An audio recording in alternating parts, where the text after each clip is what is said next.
सभी को नमस्कार। मैं बालमुकुंद पांडे, साइंस टीचर, पूर्व माध्यमिक विद्यालय चिरहा, तरफगंज, गोंडा। बच्चों, पिछले वीडियो में हम लोगों ने सूक्ष्म जीवों का सामान्य परिचय प्राप्त किया था कि सूक्ष्म जीव क्या होते हैं। एक रिमाइंड कर ले हम लोग कि ऐसे सभी जीव जिन्हें देखने के लिए हमें सूक्ष्मदर्शी या आवर्धक लेंस किसी सहयोगी यंत्र की आवश्यकता पड़ती है, वे सूक्ष्म जीव कहलाते हैं। इन्हें हम अपनी नंगी आंखों से नहीं देख सकते। अब प्रकरण को हम टॉपिक को आगे बढ़ाते हैं कि ये सूक्ष्म जीव कहाँ कहाँ पाए जा सकते हैं। नेक्स्ट हेडिंग हमारी है सूक्ष्म जीवों की उपस्थिति, अकरेंस ऑफ माइक्रो ऑर्गेनिजम्स। तो बच्चों, ये सर्वव्यापी होते हैं, ओमनी प्रेजेंट बोलते हैं। जहां कहीं हम सोच सकते हैं, जल में, स्थल में, आकाश में, नदी में, तालाब में, झरने में, पोखर में, पहाड़ में, खेत में, घर में, मनुष्य जीव जंतुओं के शरीर पर सर्वत्र पाए जाते हैं। यहाँ तक कि जो गर्म जल के झरने पाए जाते हैं, आपने सुना होगा कि पहाड़ों पर तमाम गर्म जल के स्रोत पाए जाते हैं, गीजर बोलते हैं, वहां तक ये सूक्ष्म जीव पाए जाते हैं। मतलब इनकी उपस्थिति सर्वव्यापक है।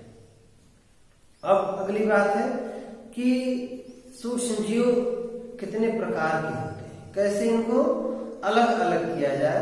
इसके लिए है क्लासिफिकेशन ऑफ माइक्रो ऑर्गेनिज्म, सूक्ष्म जीवों का वर्गीकरण। अब सूक्ष्म जीवों को हम लोग सामान्य तौर पर जिसको कहते हैं मोटा मोटी 5 भागों में बांटे। 5 तरीके के सूक्ष्म जीव होते हैं। इनको जीवाणु, विषाणु, प्रोटोजोआ, कवक और शैवाल, बैक्टीरिया, वायरस, प्रोटोजोआ, फंगस या फंजाई, एल्गी। इन सबका छोटा छोटा थोड़ा थोड़ा परिचय हम देख लेते हैं अलग अलग। विषाणु, जीवाणु, विषाणु, प्रोटोजोआ, कवक, शैवाल। सबसे पहले हम बात करेंगे जीवाणु की। बैक्टीरिया एक कोशीय होते हैं, मान एक सेल से बने होते हैं और सर्वव्यापी होते हैं। अभी हम लोगों ने सर्वव्यापी की चर्चा की है कि ये कहीं भी पाए जा सकते हैं। जहां कहीं भी हम लोगों की दृष्टि जाती है वहां ये पाए जा सकते हैं। जैसे हमने इसको लिया है ई कोलाई। इस एस्चेरिचिया कोलाई एक जीवाणु है जो मनुष्य की आंत में पाया जाता है, हम लोगों के आंत में पाया जाता है। और बगल में विब्रियो कॉलोनी एक जीवाणु है जिसकी वजह से हैजा रोग होता है। आगे हम लोग अध्ययन करेंगे कि ये सूक्ष्म जीव हमारे लिए लाभदायक कितना है, हानिकारक कितना है। अभी एक जनरल क्लासिफिकेशन।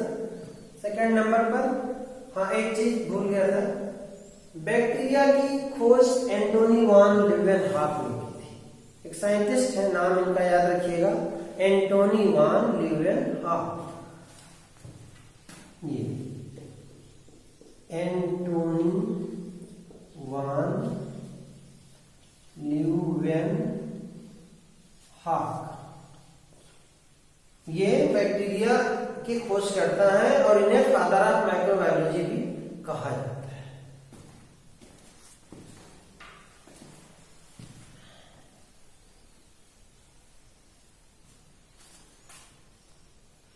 सेकेंड नंबर पर आते हैं विषाणु। विषाणु नाम से ही स्पष्ट है, विष शब्द पहले है और आजकल कोरोना विषाणु का कहर पूरी दुनिया में बरपा हुआ है।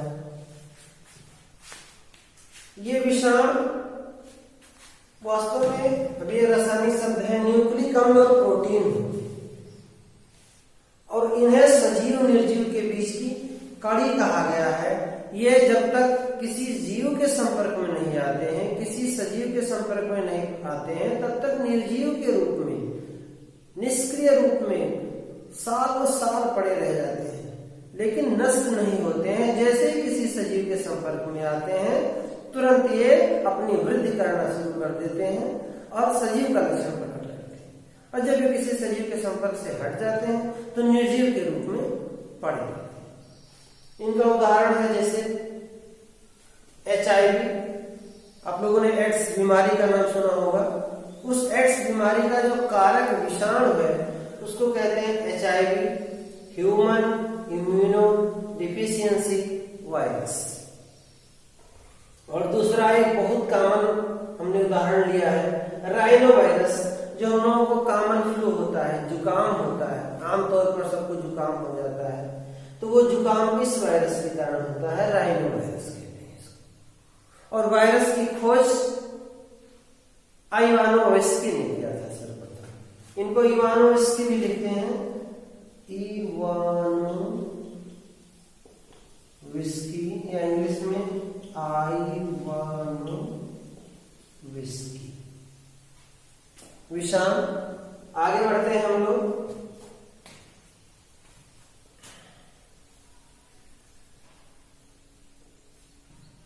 प्रोटोजोआ। सूक्ष्म जीवों की अगली श्रेणी है प्रोटोजोआ। थोड़ा सा नाम पर ही अगर हम ध्यान दें, प्रोटो का मतलब होता है प्रारंभिक, जोआ मीन्स एनिमल्स, जंतु। प्रारंभिक जो एनिमल्स आए ये सभी एक कोषीय होते हैं और मोस्ट पॉपुलर नाम है अमीबा, पैरामीशियम, प्लाज्मोडियम आदि।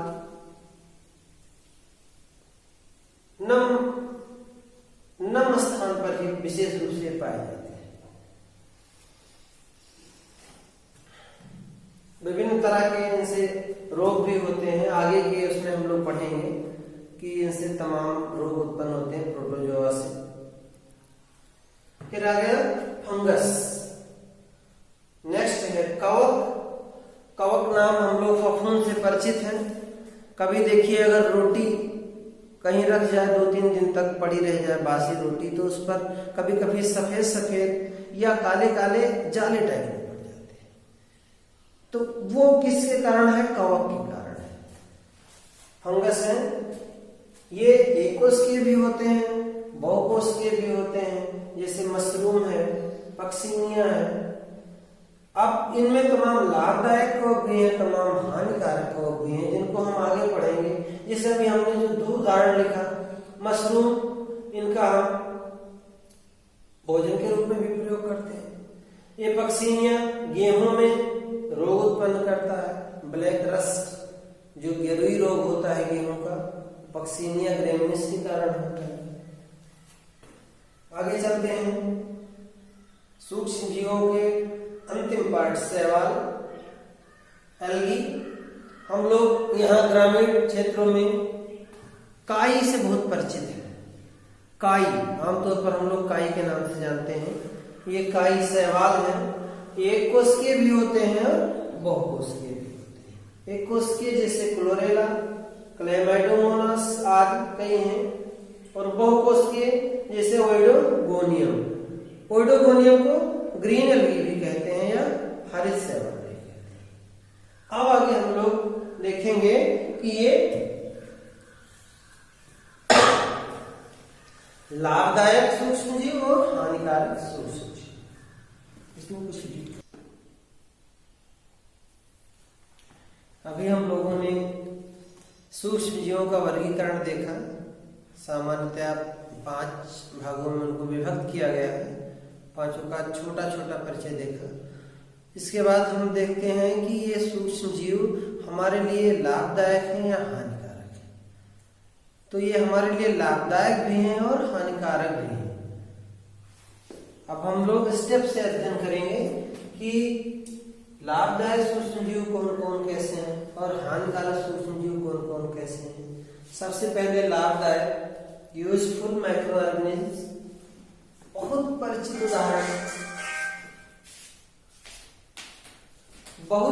उदाहरण है। हमारे घरों में दूध से दही बनता है। आप लोग दही खाए हो ना? दूध में थोड़ा सा दही डाल दिया जाता है पहले से तैयार, और पूरे दूध को दही बना देते हैं।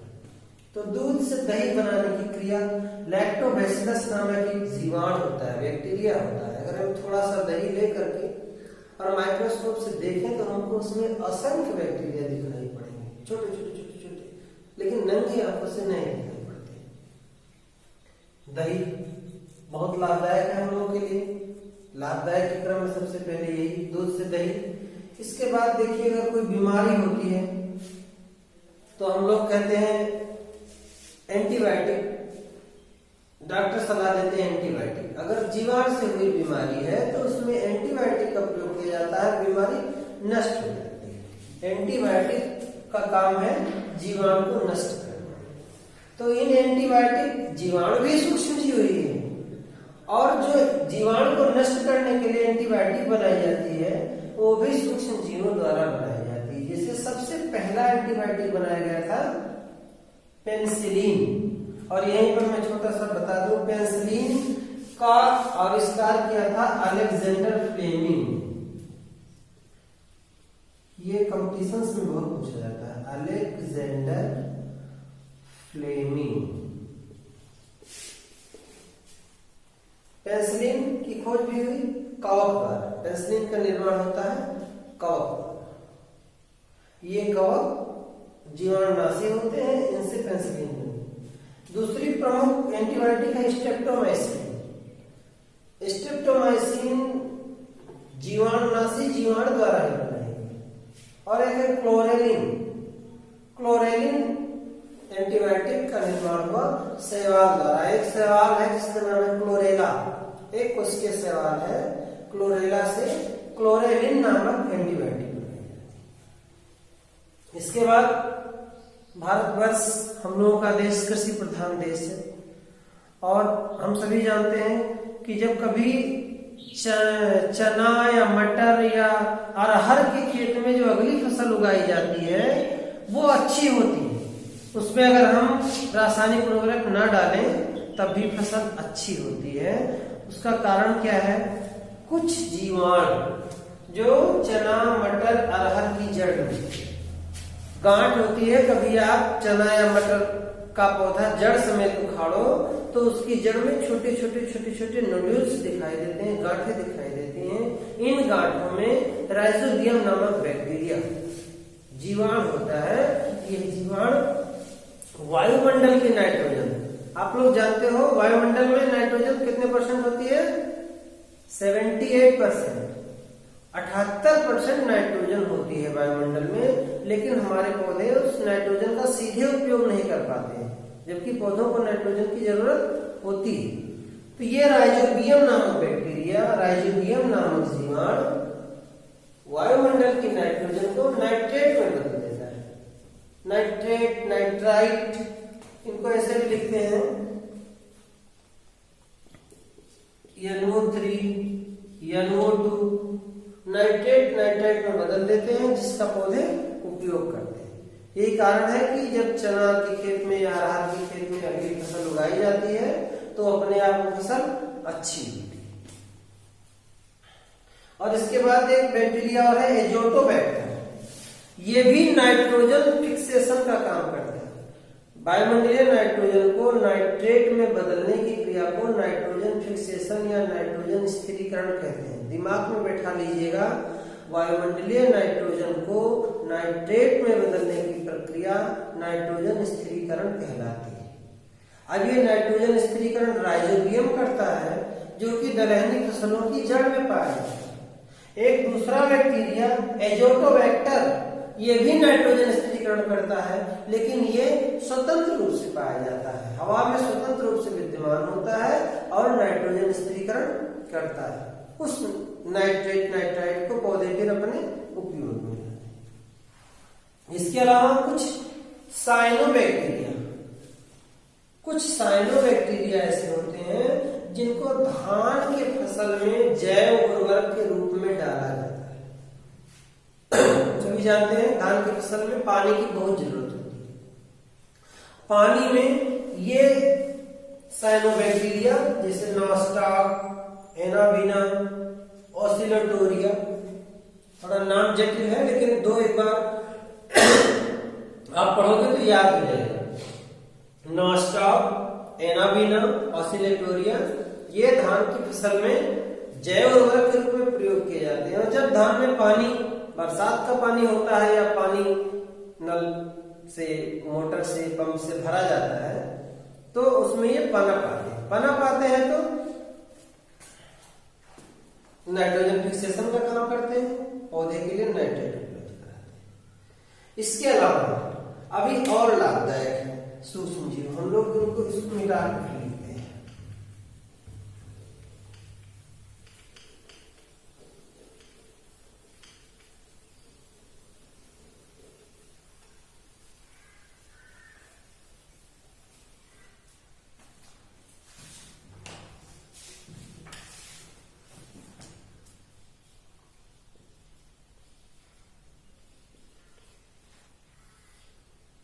अब घटक के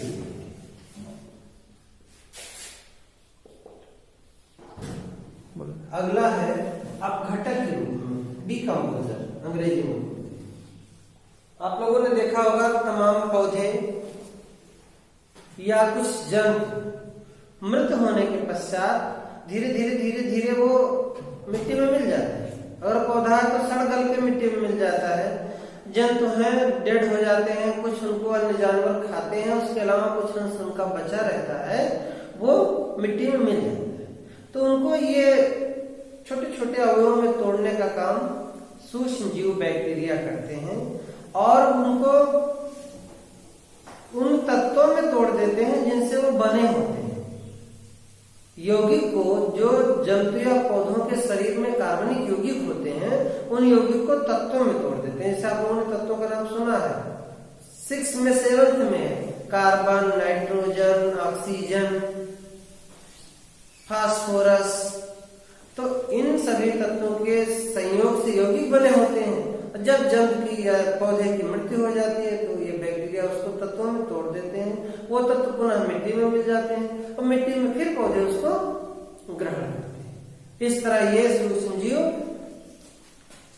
तत्वों के चक्रीकरण में मदद करते हैं। जैसे नाइट्रोजन चक्र, हाइड्रोजन चक्र, मुख्य रूप से नाइट्रोजन चक्र, इनके चक्रीकरण में मदद करते हैं। और इसी समय एक डीनाइट्रीफाइंग बैक्टीरिया, फिर से डीनाइट्रीफाइंग बैक्टीरिया,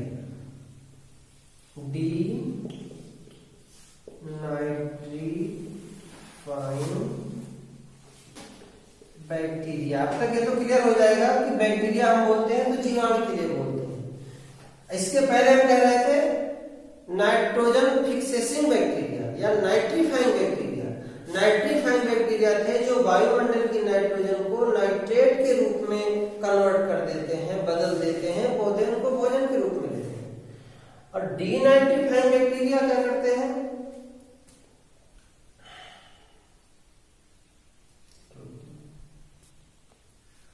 ये डीनाइट्रीफाइंग बैक्टीरिया नाइट्रेट को पुनः नाइट्रोजन में तोड़ देते हैं और नाइट्रोजन वायुमंडल में मिल जाता है। इस प्रकार ये नाइट्रोजन की चक्रीकरण में मदद करते हैं, चक्रीकरण में सहयोग करते हैं। लेकिन जब डीनाइट्रीफाइंग बैक्टीरिया काम करते हैं तो भूमि की उर्वरता कम हो जाती है, इसलिए इनको हानिकारक की श्रेणी में भी रखा गया है डीनाइट्रीफाइंग बैक्टीरिया। अब आगे चलते हैं भोजन के रूप में।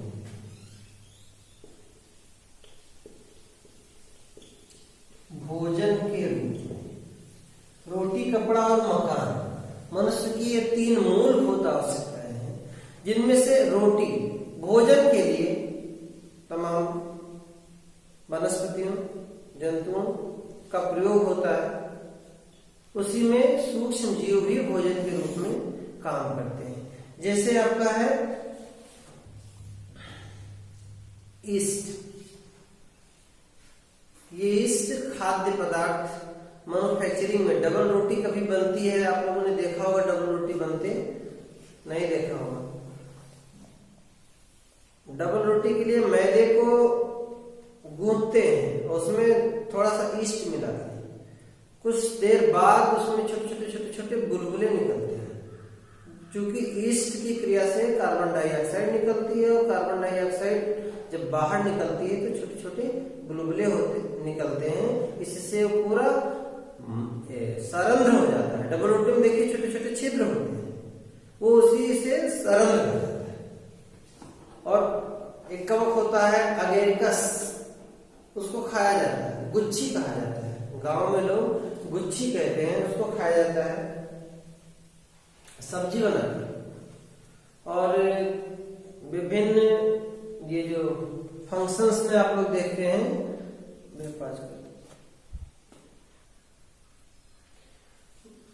भोजन के रूप में हम लोग बात कर रहे थे सूक्ष्म जीव।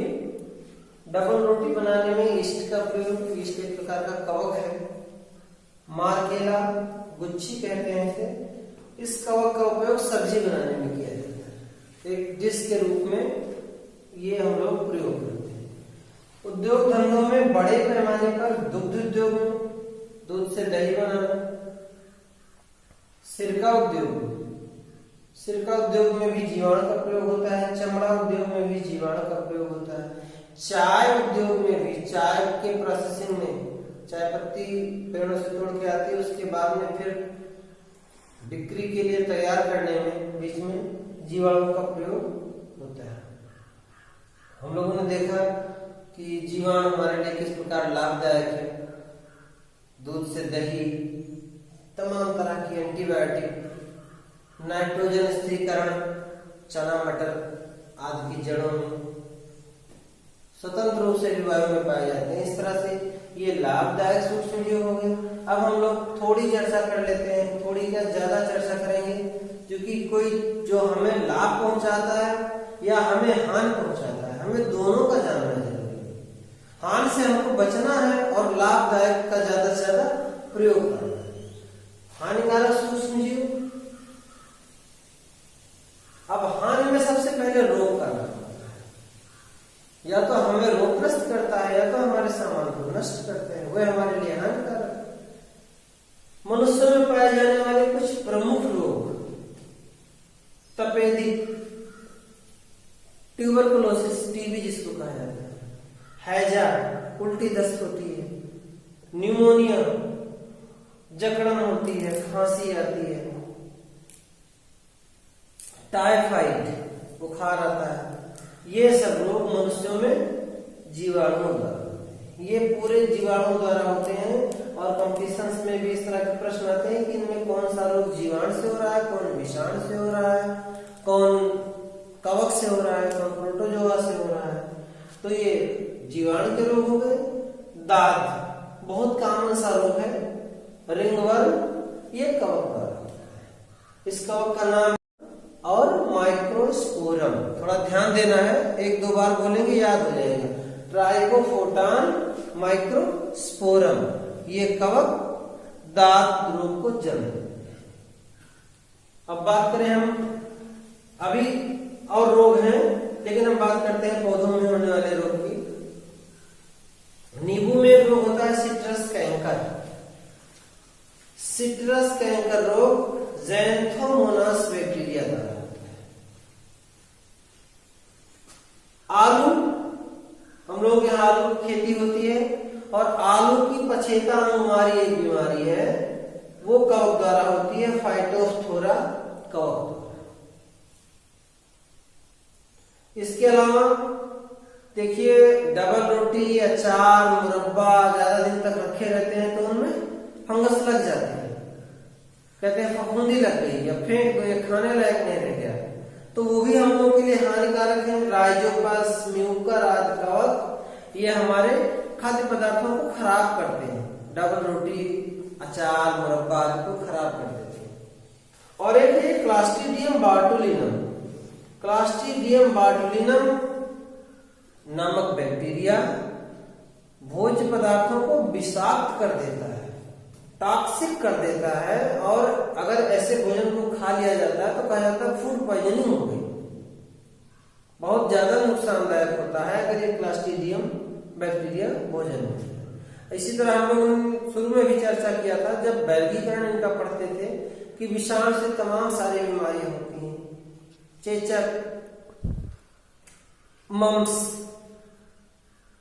एड्स अभी कोरोना लेटेस्ट है, ये भी वायरस द्वारा, तो विषाणु द्वारा भी तमाम घातक रोग होते हैं, जीवाणु द्वारा रोग होते हैं। तो हमें इनसे इनका अध्ययन इसलिए करना है कि इनसे हमको अवेयर रहना है, इनसे हमें सावधान रहना है, इनकी चपेट में नहीं आना है। अगर चपेट में आ गए तो जो मेडिसिन है, जो दवाएं हम लोगों ने पढ़ा है, एंटीबायोटिक, वो भी सूक्ष्म जीवों से बनती हैं, उनका प्रयोग करके स्वस्थ होना है। आज की क्लास में हम लोगों ने यही देखा सूक्ष्म जीव क्या है, सूक्ष्म जीव कहाँ कहाँ पाए जा सकते हैं, सूक्ष्म जीवों को कितने भागों में वर्गीकृत किया गया है, फिर उनके अलग अलग थोड़े थोड़े लक्षण, फिर सूक्ष्म जीव हमारे लिए कैसे लाभदायक हैं, कैसे हानिकारक हैं, इतना अध्ययन हम लोगों ने किया है। इसके आगे का टॉपिक अगले वीडियो में